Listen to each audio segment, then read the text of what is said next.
এই ভিডিওতে আমরা দেখব কিভাবে HTML এ ব্যাকগ্রাউন্ড ইমেজ সেট করতে হয়। তো আমি এখানে একটি ফোল্ডার নিয়ে নিয়েছি। এই ফোল্ডারের ভিতরে আমি আমার ব্যাকগ্রাউন্ড যে ইমেজটা দিব সেটা আমি রেখেছি এবং HTML ফাইলটা এখানে ক্রিয়েট করে রেখেছি। HTML ফাইলের আমি নাম দিয়েছি background.html।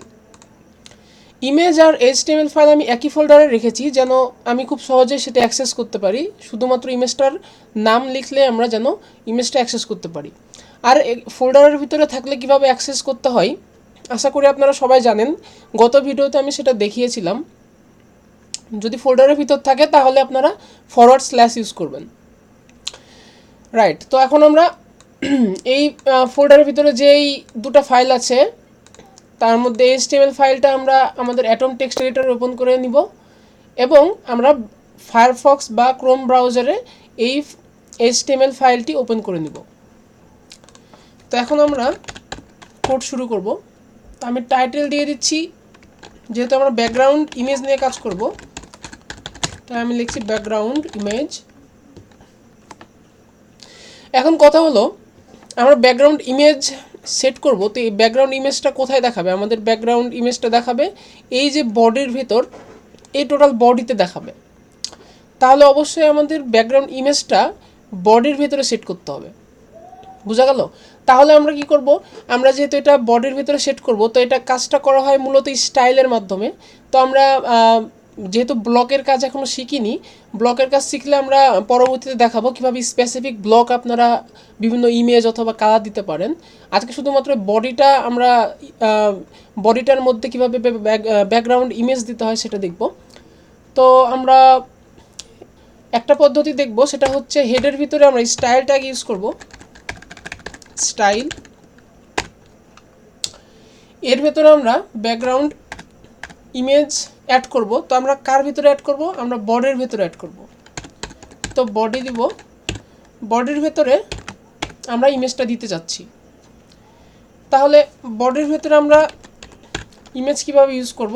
ব্যাকগ্রাউন্ড ইমেজ, তারপরে কোলন, তারপরে লিখতে হবে URL, মানে কোথায় থেকে আপনি ইমেজটা নিতে চাচ্ছেন।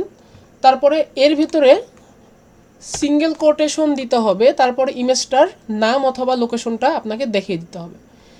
তো আমাদের যে ইমেজটা ছিল এই ইমেজটার নাম হচ্ছে image.jpg। তো এটা আমরা কপি করে নিব, কপি করে নিলাম। কপি করার পরে আমরা এটি এখানে পেস্ট করব। এখন যদি আমরা এটা সেভ করি, সেভ করার পরে ব্রাউজারে যে রিফ্রেশ দেই তাহলে আমাদের এখানে ইমেজটা দেখাচ্ছে। কিন্তু আমরা খেয়াল করছি ইমেজটা এখানে শেষ হওয়ার পরে আবারও ইমেজটা এখানে শুরু হয়েছে। এই যে ইমেজটা বারবার রিপিটেশন হচ্ছে এখানে।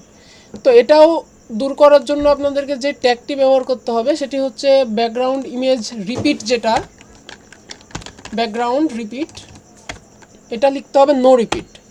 তাহলে আপনার ইমেজটা বারবার রিপিট হবে না। তো আমরা এটা যদি এখন সেভ করি এবং রিফ্রেশ দেই তাহলে যে একটা ইমেজ দেখাচ্ছে, একটা ইমেজই দেখাচ্ছে।